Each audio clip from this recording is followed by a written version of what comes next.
Hello student, आज की इस वीडियो में एक बार पुनः आपके साथ जुड़ चुका हूं और ये वीडियो आपके लिए बहुत ही ज़्यादा इम्पोर्टेंट होने वाला है। साथियों, इस वीडियो में हम कुछ इम्पोर्टेंट बात करेंगे स्टूडेंट के लिए। ठीक है, बहुत सारे स्टूडेंट हैं जिनको इन बात को समझना होगा और ये पॉइंट आपके लिए बहुत ही इम्पोर्टेंट होने वाला है। पूरे वीडियो को अंत तक देखना सब दिन की तरह आज ही रिक्वेस्ट करता हूँ, जिससे कि आपके माइंड के सभी प्रश्न यहाँ पर सोल्व हो सके। चलिए वीडियो को शुरू करता हूँ। देखिए, सबसे पहले मैं आपको बता दूं, अभी 2-3 सिचुएशन उत्पन्न हो चुका है। पहला सिचुएशन क्या है, अंत तक देखना और गौर से देखना। 2-3 मिनट लगेगा, 5 मिनट, लेकिन आपके लिए इम्पोर्टेंट होगा। अभी क्या 2-3 स्थिति उत्पन्न हुआ है कि एक संविदा की तरफ से सरकार ने ऑर्डर दिए हैं कि 2018 कैडर रूल के अकॉर्डिंग बहाली की प्रक्रिया किया जाए। दूसरी तरफ जो बीटीएससी आयोग है उसने परीक्षा लेकर के काउंसलिंग की प्रक्रिया समाप्त कर चुके हैं, मेरिट लिस्ट जारी करेंगे, इस चरण पार आ चुके हैं। ये दोनों बात आप सभी को पता है। अब इस बीच क्या उत्पन्न हो गया, जब कोर्ट का आदेश आया तो कोर्ट की जो आदेश है उसको तो सबको मानना ही होता है और हम भी उसका सम्मान करते हैं, सब लोग सम्मान करते हैं। तो इस बीच सभी स्टूडेंट एक दूसरे को लड़ रहे हैं। बहुत सारे लोग मुझे फ़ोन करके बोलते हैं, बहुत सारे स्टूडेंट भी फ़ोन करके बोलती है कि सर आप संविदा की तरफ से बोल रहे हैं, सिर्फ संविदा की तरफ से बोल रहे हैं, आप एक शिक्षक हैं, आप एक टीचर हैं, आपसे हमने पढ़े हैं, तो आप मेरे पक्ष से बोलिए, आप मेरे तरफ से बोलिए। बहुत सारे संविदा के स्टूडेंट मैसेज करके बोलती है कि सर आप उनके पक्ष में बोलते हैं, हम लोग के बारे में बोलिए, आप उनके पक्ष में बोलते हैं। देखिए, मैं आपको बता रहा हूँ ना तो हम संविदा की तरफ से बोलते हैं और ना ही हम परीक्षा वाले की तरफ से बोलते हैं। हाँ, हमने आपको पढ़ाया, तो क्या हमने आपको पढ़ाया तो आपने पास नहीं किया, और जो बच्चे पास नहीं किया वो पढ़े ही नहीं होंगे अच्छा से, या फिर बहुत सारे कारण हो सकते हैं पास नहीं करने का। लेकिन जो पढ़ाने का मेरा काम था उतना तो हम दिल से किए हैं। और अंततः जो लोग हमसे नहीं भी पढ़ रहे थे, लास्ट में मेरा नोट्स ले करके वो लोग पढ़े हैं, क्योंकि सरकार उस टाइम एग्ज़ाम ले रही थी तो एग्ज़ाम का तैयारी करना ही था, तो जैसे भी टाइम मिला लिए हैं। एग्ज़ाम दिन तक लोग नोट्स लेकर के पढ़े हैं, मेरे पास सारा रिकॉर्ड है ना। आप लोग नोट्स लिए हो तो रिकॉर्ड है ना सारा, मुझे पता है लिए। अच्छा है, चलिए ठीक है पढ़ना। तो चलिए, हम एक टीचर हैं, हम आपको पढ़ाएं। हम टीचर तो नहीं, मतलब भाई समझिए, आप अपना भाई समझिए। मुझे जो नॉलेज था उस नॉलेज के अकॉर्डिंग हमने आपको पढ़ाया। हम टीचर नहीं है, जो टीचर है वो अब सब दिन पढ़ाते हैं, जो जिनको पढ़ाना ही है। मतलब आप लोग कहे थे तो हम आपके रिक्वेस्ट पर पढ़े थे, इसलिए मैं अभी नया बैच भी नहीं शुरू किया हूँ, क्योंकि हमको पढ़ाना नहीं है। आप लोग बहुत रिक्वेस्ट किए थे कि सर पढ़ाइए पढ़ाइए, तो हम सोचे चलो 8853 के टाइम में पढ़ाए थे, इस बार भी हम पढ़ा देते हैं, तो हमने आपको पढ़ा दिया। ठीक है, तो इसका मतलब ये नहीं है कि हम आपके पक्ष से बोलेंगे, और संविदा वाले का मतलब ये नहीं है कि हम आपके विरोध में बोलेंगे। हम किसी के पक्ष और विरोध में नहीं बोल सकते हैं, ना ही मुझे बोलना है।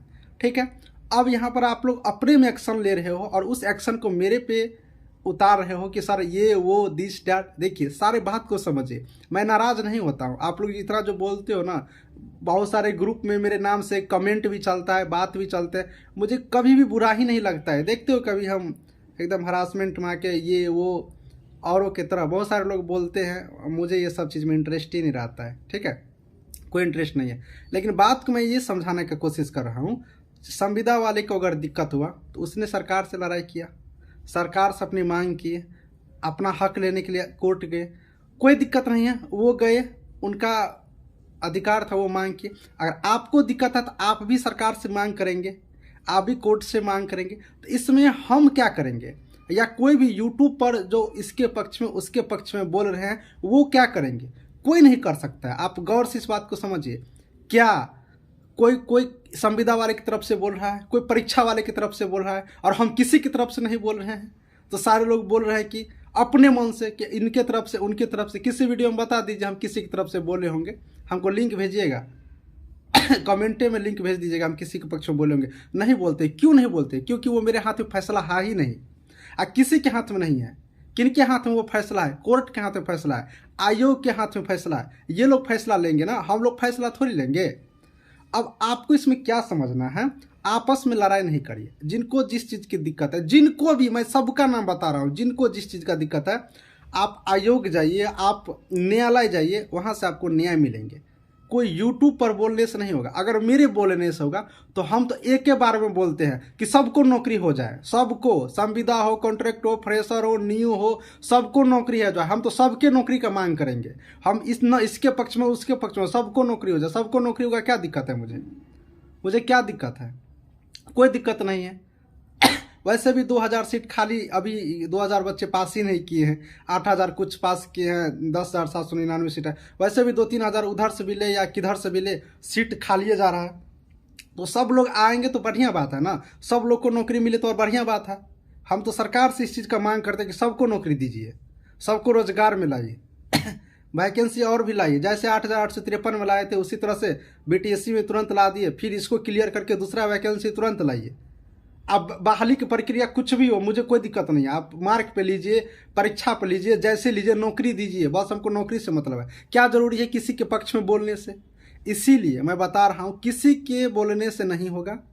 ये आयोग की बात है, ये आपके न्याय की जरूरत है तो न्यायालय की बात है।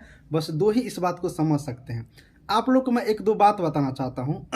अभी तक आप लोग मतलब हरासमेंट मत होइए, परेशान मत होइए। मैं इस वर्ड को बार बार आपको समझाने की कोशिश करता हूँ, क्योंकि कोई भी चीज़ पैसेंस से होता है, और पैसेंस रखेंगे तभी होगा। कोई भी चीज़ सिस्टम से होता है, ठीक है। अब आगे क्या होगा इसके बारे में तो मैं सब दिन से कहता हूँ। ये बिहार सरकार है, बिहार सरकार के बारे में जो भविष्यवाणी कर लेगा वो मुश्किल है। मैं अपनी बात बताता हूँ। हाथ में ज्वाइनिंग लेटर, हाथ में एकदम डिपार्टमेंट सारा कुछ अलॉटमेंट हो चुका है। हाथ में हम नौकरी कर रहे थे दूसरा डिपार्टमेंट में, हम रिजनेशन देने के लिए रात में लेटर भी लिख लिए कि कल जाएंगे ऑफिस तो रिजनेशन लेटर देंगे और दूसरे विभाग में हम ज्वाइन करेंगे। लेकिन जब अगला दिन सुबह उठे, जब ऑफिस गए, जब सारा कुछ तैयारी कर लिए, तो 11-12 बजे तक जानकारी आया कि पटना हाईकोर्ट में जो केस का आदेश था उसके अकॉर्डिंग वैकेंसी रिजल्ट कैंसिल हो गया है, रिजल्ट ही कैंसिल हो गया। अब जब रिजल्ट कैंसिल हो गया तो ज्वाइनिंग कहाँ से? तो इस दिन को भी हमने देखा है, इसलिए परेशान मत होइए। कैसे स्थिति था संविदा वाले के साथ, कैसे स्थिति था, उसका भी स्कूटरी वगैरह हो गया था। हम कितना मेहनत किए थे आपको DV करवाने को लेकर के, मार्क को लेकर के, सब कुछ एक एक पॉइंट करवा रहे थे, सारा वीडियो था, आपने देखे होंगे। कोई बात नहीं, उसका कैंसिल हो गया एग्जाम बेसिस पर। एग्जाम बेसिस पर भी हमने मेहनत किया, आपको ये किए, यहाँ तक फिर ऐसा आदेश आ गया। तो ये इस चीज़ को हम करेक्ट समझने की बात है। अब आगे क्या होगा, अभी अनुमान लगाना सही नहीं होगा, क्योंकि अनुमान कैसे लगाया जा सकता है? अभी कुछ कभी कुछ हो जा रहा है, मुझे खुद ही समझ में नहीं आ रहा है। इसलिए एक दूसरे को आरोप नहीं लगाइए, मेरे पे भी आरोप मत लगाइए कि सर टीचर है आप पक्ष में जाइए। मैं पक्ष में नहीं जा सकता हूँ, न विपक्ष में जा सकता हूँ। हम तो एक एक मांग करते हैं कि सबको नौकरी हो, क्वालिफाइड हो, नॉन क्वालिफाइड हो, सबको नौकरी दे के बातें झंझटें खत्म है। तो इस चीज़ को आप लोग को समझना होगा, ठीक है। आगे की जो भी प्रक्रिया होगा, आप अपने विवेक से, आप अपने बुद्धि से, आपको जो अच्छा लगे उसी बात को करिए। किसी के बहकावे में नहीं आए और किसी के बोलने से नहीं होगा, इस बात को आप समझ लीजिए। आयोग फैसला लेंगे, कोर्ट फैसला देंगे, ये सब चीज़ यहाँ पर चलने वाला है। हमें लगता है कि आपके माइंड में बहुत सारे पॉइंट क्लियर हो गए होंगे। सच्चाई को समझिए, बातें को समझिए, क्या फैक्ट है उसको समझिए, तब जाकर के आपके लिए और भी फायदा होगा, और भी मैच्योरिटी आपका मजबूत होंगे। इन सब चीज़ों को बोलिए। लोगों को देखते हैं कि ये उसके पक्ष में, वो उसके पक्ष में। हम कहते हैं कि बोलने से हो जाएगा, कोई भी यूट्यूब पर वीडियो बना के डाल देंगे, मैं अपना भी इंक्लूड हूँ उसमें। बोलने से हो जाएगा, मैं कहूँगा हो जाए तो हो जाए, तो हो जाएगा, नहीं होगा। ये आयोग का काम है ना करना, आयोग का काम है। कोर्ट आदेश दिए हैं, फिर अगर आप मांग करते तो आपके पक्ष में क्या आदेश देते हैं? कोई बच्चा थोड़े कि हो करते चलो होते जाएगा, नहीं होता है वैसा नहीं होता है। नौकरी है, ये सिस्टम से चलता है। अब बिहार सरकार के सिस्टम है तो इसमें हम कुछ बोल ही नहीं पाएंगे, क्योंकि यहाँ पर समझना बहुत मुश्किल है, काफ़ी एकदम हम नहीं समझ पाएंगे। जब तक आदेश कोई आ जाता है उसी को पढ़ते हैं, अच्छा ये हुआ, अच्छा ये होने वाला है, तो उस बात को समझते हैं, ठीक है। तो चलिए, बहुत बातचीत आप लोग के साथ की है और अच्छा लगा होगा, मुझे लगा, उम्मीद है। अब जो भी नहीं भी अच्छा लगे होंगे तो क्या दिक्कत है, वो कमेंट बॉक्स में लिखिएगा, फिर हम अपने आप को फिर अपने को सुधार करेंगे, कहाँ पर क्या सुधार करना है। आप लोग कमेंट करते हैं तो मैं अपने आप को सुधार करता हूँ, मैं उसे बुरा नहीं मानता हूँ, कभी नहीं बुरा मानता हूँ, ठीक है, क्यों बुरा मानेंगे? आप लोग कुछ बोलते हैं तो कुछ सोच समझ के ही तो बोलती होगी ना। कुछ भी लिखती हो कमेंट तो सोच समझ के ही लिखती होगी, मुझे पता है। तो उस चीज़ को हम इग्नोर नहीं करते, उसको एब्जॉर्ब करते हैं, समझते हैं। चलिए, सभी को थैंक यू।